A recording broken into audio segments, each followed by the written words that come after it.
Gente, sabe o que eu queria falar com vocês? É sobre recursos repetitivos. Nossa, Carol, que tema aleatório. Não é aleatório. Ele cria uma jurisprudência absurda que tem força de lei.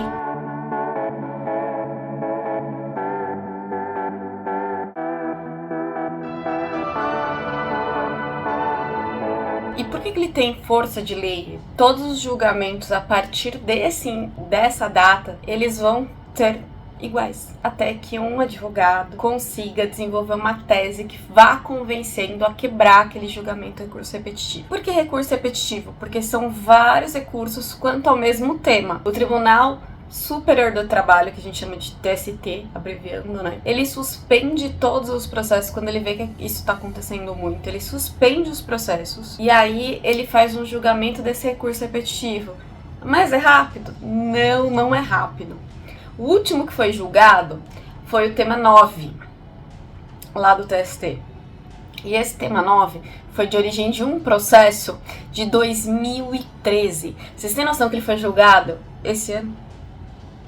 Então são 10 anos que demoraram para julgar um recurso repetitivo. E é sobre situações que padecem de uma interpretação, que é uma linha muito tênue, né? Uma linha muito assim tênue entre o empregado ou o empregador, entre beneficiar ou não uma situação. É interpretação de lei, é o jeito que é interpretado e que é acolhido ali pelas pessoas. Que é um exemplo super, assim, que eu nunca tinha pensado quando era advogada, e ainda era uma situação assim que eu ficava meio em choque. A Constituição Federal, ela fala que a gente tem que observar 8 horas diárias de trabalho e 44 semanais, não é? Ou... Ah, Carol, e daí? E daí que você faz uma jornada compensatória, vai gerar um problema. E se você não faz uma jornada compensatória e você tem as 44 horas semanais, vamos supor, 8 horas por dia, de segunda a sexta, e no sábado você tem as 4 horas, então você fica aí, você fez as 44 horas semanais, ok? Só que se você faz uma hora extra na segunda, por exemplo, então pode ser que você cumule hora extra, dependendo da tese do advogado, porque são 8 horas diárias e 44 semanais, então você fez 45 horas semanais e fez 9 horas diárias. Vocês têm noção que essa 1 hora virou 2? Tem uns advogados que tinham uma teoria de multiplicação dos pães. Então a gente precisa, sim, tomar extremamente cuidado na hora de desenvolver as teses, porque elas podem aí gerar consequências absurdas. Quem acaba levando essas teses sempre são os advogados, porque são os advogados que militam, são os advogados que discutem e levam para o judiciário isso, né? Não é o juiz que fala do dia para noite, eu vou discutir tal coisa. Não! Porque o judiciário, ele só discute alguma coisa, ele só faz alguma coisa quando ele é movimentado, quando ele é chamado, quando ele é convocado para discutir. Quando você entra com um processo, você está convocando o judiciário para dar uma solução para aquele tema, para aquela situação ali que você está mostrando que está tendo um problema. Ele vai ver a parte contrária e vai tirar um denominador comum ali do que ele entende da aplicação da lei ou de interpretação, enfim. Quando a gente fala de recurso repetitivo, todos os julgamentos, tô falando todos os julgamentos, eles vão vir com a mesma decisão. Então esse do tema 9, eu vou até ler pra vocês, deixa eu dar aqui, ó. Esse do tema 9, eu vou até ler pra vocês, que é majoração do valor do repouso semanal remunerado decorrente da integração das horas extras habituais, que deve repercutir no cálculo das demais parcelas salariais. O que quer dizer isso? Quando você tentar explicar o mais simples possível para vocês. O que é o repouso semanal remunerado? O RSR ou DSR, que a gente fala. É o famoso domingo, que você não trabalha, mas você ganha para ficar em casa. Quando você tem horas extras, normalmente essas horas extras, elas refletem na DSR, que é o descanso semanal remunerado. Então, ele vai ter um aumento ali, né? Um reflexo ali.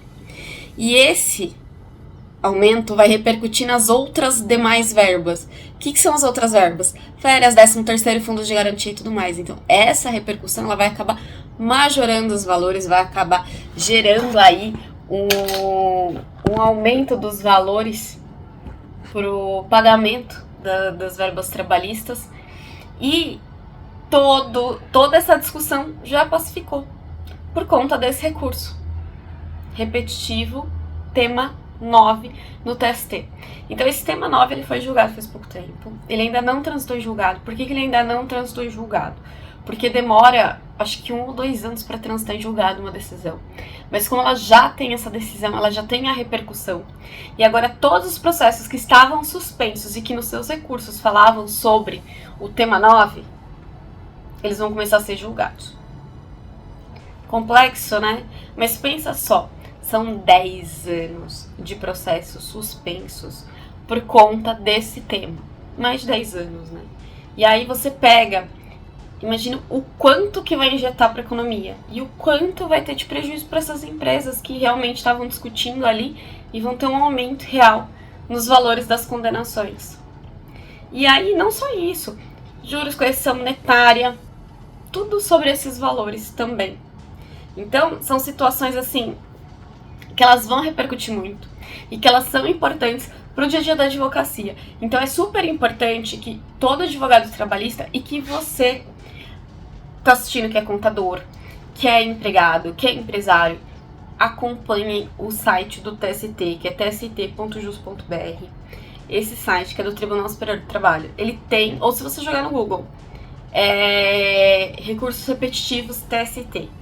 E aí você vai ver todos os temas que tem lá, todos os temas que padecem ainda de julgamento que não foram julgados, esses recursos eles ficam suspensos. É um motivo para a empresa às vezes ganhar um fôlego, falar assim, olha, vou dar uma canseira nesse empregado, vou colocar no recurso que cabe um recurso repetitivo aqui, suspende o processo, e aí eventualmente ele vai aceitar um acordo se ele estiver muito apertado, né? Ou um recurso para aumentar o valor da condenação também. Então, assim, são situações ali que você pode utilizar muito essa questão do recurso repetitivo. E é importante que vocês entendam tudo que está sendo discutido, porque os recursos repetitivos são questões que são única e exclusivamente sobre interpretação de lei. E aí ele vai ficar pacificado, ou seja, todos os julgamentos sobre aquele tema vão ser daquela forma, e aí não vão ter alteração. Até que venha um advogado brilhante que consiga discutir, consiga levar esse tema para que ele seja revisto. É claro que se houver alterações em leis e algumas outras coisas, ele tem uma alteração também. Mas o importante é que vocês entendam que isso reflete, isso o processo fica suspenso, isso acaba gerando prejuízo e acaba gerando uma insatisfação e uma instabilidade para as pessoas que não entendem muito sobre essa questão do recurso repetitivo. Então, espero ter ajudado vocês. Realmente é uma coisa interessante, é uma coisa importante e que a gente precisa observar, porque principalmente na legislação trabalhista, a gente não olha só CLT e Constituição Federal.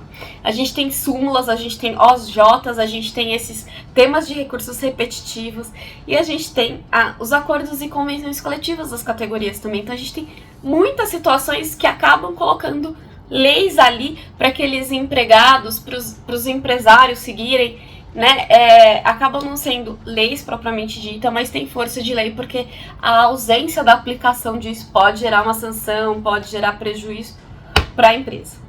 Espero que vocês tenham gostado. Não se esqueçam do quê? De curtir o vídeo, de se inscrever aqui no canal.